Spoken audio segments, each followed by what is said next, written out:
Hello everybody and welcome to another video. First of all, I have to apologise, I haven't uploaded anything for about a week or so, and that's just simply because I have been really quite ill, and truth be told I'm still quite ill. I've not really felt up to recording any videos, but I thought I'd try today because I feel a lot better than I have done for the last week or so. So I thought I'd upload a new video today. I'm not going to do anything too heavy or taxing, so what I'm going to do, I'm going to look at a track by Tardigrade Inferno. Now, I've covered them a couple of times before. They're a good fun band, you know. The songs of theirs that I've checked out have really been kind of silly, but they've always been really, really good. And about a month or so ago, they released a cover of Spooky Scary Skeletons, which, you know, I saw the track when it came out. I didn't actually see it, you know, I didn't watch it or anything. You know, I discovered the track when they released it, but I thought I would save it until Halloween. So that's what I'm going to do today. I'm going to check out their track. Obviously, like I said, it's a cover of Spooky Scary Skeleton, so it's not going to be anything too deep or taxing or anything like that. So yeah, just something for a bit of fun for Halloween. So we'll jump into the track and see what we've got. I'm curious to see what they've done to the track, you know, their spin that they've put on it. So we'll jump into it and see what we've got. So Spooky Scary Skeletons by Tardigrade Inferno. Let's have a look.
And there we go. It's exactly what I expected it to be.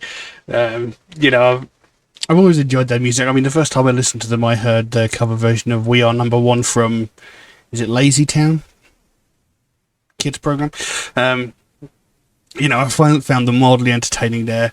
I can't remember the names of the other tracks I've checked out, but you know, I've always enjoyed their music because it's been very theatrical and very, very fun. And you know, they've put their own sort of spin on these sorts of things. You know, I can almost imagine them doing music for a Tim Burton film, you know, because they've got that sort of aesthetic, they've got that sort of feel to them. You know, they're really good fun. And you know, this track, Spooky Scary Skeletons, you know, I think it's a track that pretty much anybody knows, and they've put their own spin on it again. You know, they've given it the sort of I can't remember the name of the style of music that they play. Avant-garde metal, you know, they've given it that sort of treatment. You know, they've got the guitars, they've got the chugging bass, they've got the drums, you know, and it sounds really, really fun, and I like the spin they've put in it, and it sounded great, you know.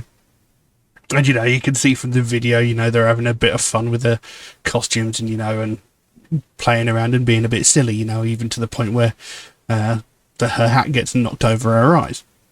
And I've even said this on numerous occasions that I think that she has got a fantastic voice. You know, there's hints of her voice that remind me of Gwen Stefani in, you know, No Doubt.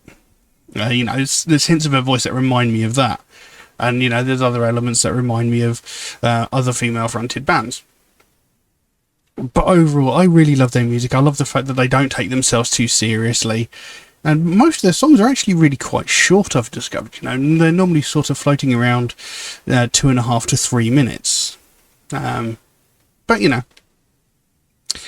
I really need to actually get some of their albums, because I don't think I've ever actually heard one of their albums from beginning to end. I've just heard, like, random songs. But I really enjoy their music. I thought it was a bit of fun, you know. Spooky, scary skeletons. Do it for Halloween. Why the heck not, you know. Just a little bit of fun, and try and get back into the swing of making videos whilst I'm recovering from whatever it is that I'm suffering with at the moment. But like I said, not particularly deep songs. I've got no reason or anything to dive into the lyrics, you know. It's just a little bit of silly Halloween fun. So, but I really liked it, you know. Good piece of music, good version, put their own twist on it. It sounded great. But there's not really much else I can say on that, so I'll leave that as it is. Now, if anybody would like to suggest a track for me to react to, them, please do so by all means. You can drop a comment in the comment section below, or message me on my Facebook or my Instagram, or you could even message me through Patreon, where you could also help to support this channel, which would of course be a massive help to me, since, you know, every piece of content I create gets immediately demonetized the moment I upload it. And that's a little bit frustrating, but, you know, it is what it is. There is an option in Patreon where you can get your suggestion jumped to the front of the queue if you should so desire it.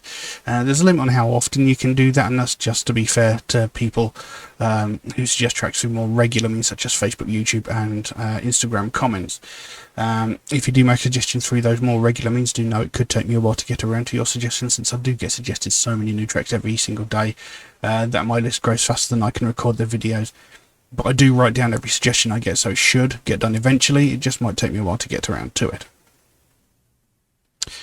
Also, MetalHead Reacts is a proud supporter of the Sophie Lancaster Foundation, a British-based charity whose goal is to put an end to hate crimes. And one of the main facets of that is hate crimes against people of the alternative community. And it's something I believe in very strongly, and it's something that very frequently sort of gets brushed over. You know, people just sort of ignore it and don't pay it any attention. And that's something that really needs to change, because it's a very real problem that's been going on for decades. And, you know, we're not just talking about people shouting insults or, you know, shoulder ramming someone from the alternative community as they're walking down the street. We're talking about brutal, violent crimes where people are getting hospitalized, sometimes with broken limbs, and sometimes even more life-threatening injuries. And, you know, every day we hear about all these other hate crimes like sexism, racism, homophobia, transphobia, religious hatred, ableism, etc. We hear about these on a daily basis, from the most heinous and violent of these crimes down to the most petty and pathetic and childish of these crimes. We hear these in every facet of the news on a daily basis. But as soon as it comes to someone from the alternative community getting violently and brutally assaulted, nothing ever gets said. You know, the last time there was a widespread conversation about this sort of thing was 14 years ago, when Sophie Lancaster and her boyfriend Rob Maltby were violently and brutally assaulted by a group of 5 or 6 people who beat them so severely, they stamped on their heads so violently that they both ended up in comas. Now, Rob Maltby, he thankfully survived the assault. He was in a coma for around about a week and a half, maybe a little bit longer. But Sophie Lancaster was in a coma for 13 days before she succumbed to her injuries, and she died. This young woman was 20 years old and was beaten to death just because of her taste in music and clothing. Now, when this happened, this was all over the news, as rightfully it should have been, and over time the story faded into the background, as you'd expect it to. But in the 14 years since that happened, we've not heard a single story like it. You know, nothing has been said since. Yet there have been several hundred, if not several thousand, similar incidents in that time.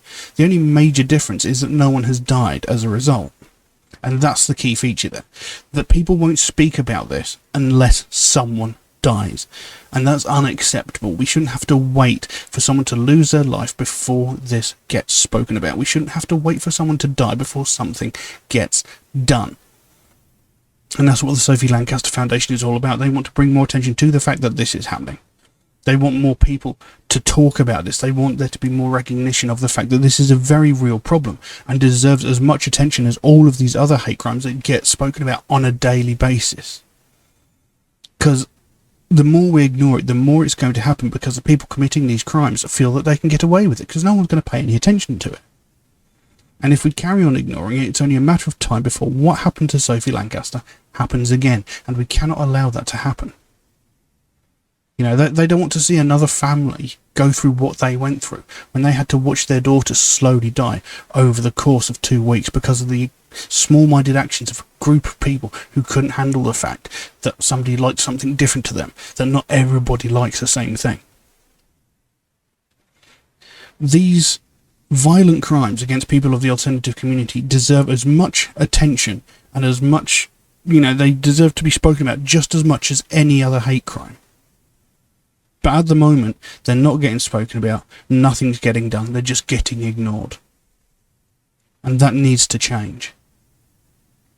So if you'd like to find out more about the Sophie Lancaster Foundation, there's a link to their website in the description below.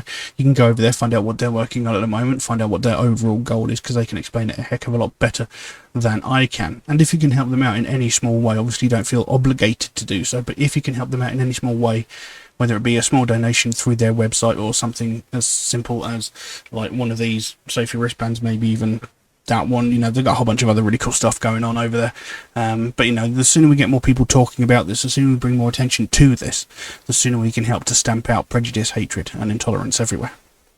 But I'm going to leave that as it is for the time being. Thank you all very, very much for watching, and I'll see you again soon. Bye-bye. Spooky, scary skeletons, I see all the same.